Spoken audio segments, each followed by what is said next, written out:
Hi, this is Vizi Pro 3 channel.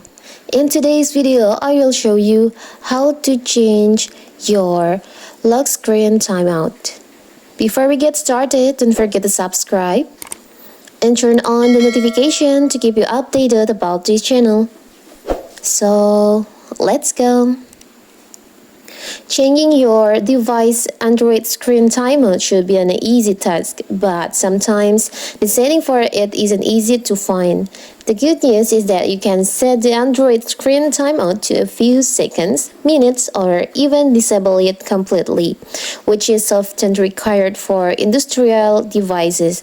If you need to manage a fleet of Android devices, we'll also show you how to easily change the Android screen timeout for those in a batch.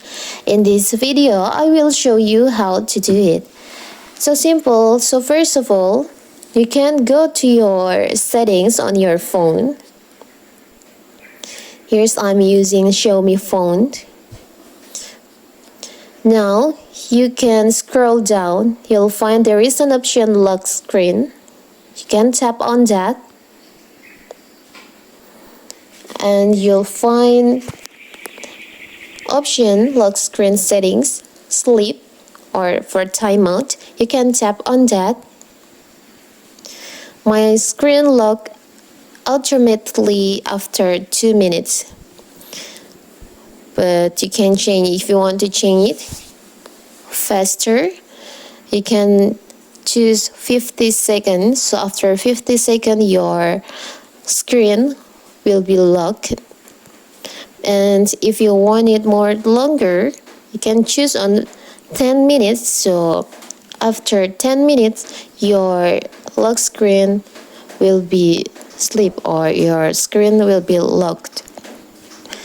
For the example, I will change it for 5 minutes. So after 5 minutes, my screen will be locked.